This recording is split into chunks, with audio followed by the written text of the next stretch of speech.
আসসালামু আলাইকুম। এই শীতে কিন্তু ঠান্ডা পাখি অনেক মারা যাইতেছে, তার জন্য ঠান্ডার ওষুধগুলো আগে খাওয়া নেওয়া দরকার। তো আমি ঠান্ডা লাগে দেখে নতুন লাইটিং ফিটিং করতেছি, যাতে ঠান্ডা আমার পাখির উপরে বেশি না লাগে। আলহামদুলিল্লাহ আমার পাখিগুলা আল্লাহর রহমতে অনেক সুস্থ আছে। এর আগে কিন্তু আমি লাইটিং গুলা লাগাই নিলাম। এর ফাঁকে দিয়ে কিন্তু আমার স্বপ্নের কোয়েল কামারে কয়জন মেহমান চলে আসছে। তো দেখে আমার অনেকটাই ভালো লাগতেছে। আমার কাছে তারা আসবে কখনোই ভাবতে পারি নাই।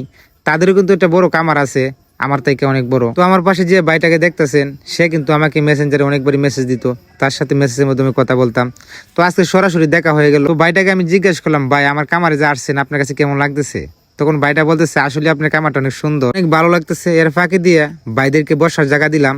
এর মধ্যে আমি একটা ওষুধ আনছি নতুন, ওষুধটা গুলার চেষ্টা করতেছিলাম। আমার বাইকনার অনেকগুলা পাখি মারা গেছে ঠান্ডা, তার জন্য কিন্তু আমি ঠান্ডার ওষুধগুলো অ্যাড করলাম। বাইকনার পাখির যে ঠান্ডা লাগছে সে কিন্তু আগে বুঝতে পারে নাই, এখন সে প্রতিনিয়ত ওষুধ খাওয়াইতেছে, এখন আর বাইকনার পাখি মরে নাই। যে আমার হাতে দেখতেছেন যে ওষুধটা আমি অ্যাড করতেছি, ওটা কিন্তু ঠান্ডার ওষুধ। দেখেন আপনার পাখি ঠান্ডা লাগছে বা খাবার নষ্ট করতেছে বেশি, তারপরে কিন্তু আপনি ওষুধটা খাওয়ানোর দরকার। তো আমাদের এলাকা কিন্তু মোটামুটি ঠান্ডাটা অনেক বেশি, আর আমার পাখি কিন্তু হইতেছে অনেক খুশি। তো আজকে আমি যে ঠান্ডার ওষুধ অ্যাড করলাম, ওটা কয় লিটার পানির মধ্যে ওষুধটা গুলতেছি আমি আপনাদেরকে বলে দিচ্ছি। তো আমার হাতে যে ওষুধটা দেখতেছেন, ওইটার কিন্তু 1 মিলির হিসাবটা আমি বুঝতে পারতেছি না।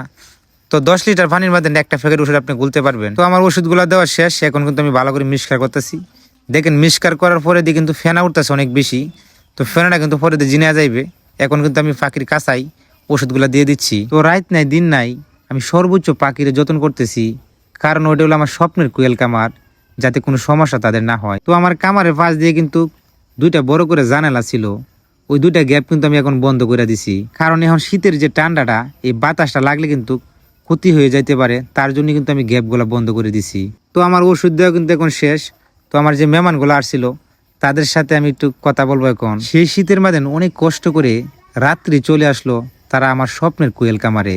তাদের বাড়িও কিন্তু আমাদের ইউনিয়নের ভিতরেই, তাদেরও কিন্তু আমার কামারের থেকে অনেক বড় একটি কামার আছে। তাদের কামারটা হলো তারাইল থানা বেলাঙ্কা গ্রামে। অনেকে আমাকে মেসেজ করে থাকে, ভাই আপনার সাথে কথা বলতে চাই, দেখা করতে চাই। তো কোন সময় আপনি ফ্রি থাকেন? তো আমি রাত্রে অনেকটা ফ্রি বেশি থাকি। ভাইয়েরা বলতেছে, ভাই আপনি আমাকে অনেকটা সময় দিলেন, তো আমরা এখন চলে যাচ্ছি। আর আমাদের পক্ষ থেকে আপনার দাওয়াত রইল, অবশ্যই আমাদের কামারে যাবেন। তখন আমি বললাম, ইনশাল্লাহ ভাই। আমার আজকের ভিডিও এই পর্যন্তই। সকল প্রবাসী ভাইদের জন্য আমার মন থেকে দোয়া রইল। আজকের মতো চলে যাচ্ছি, তবু যাচ্ছি না চলে।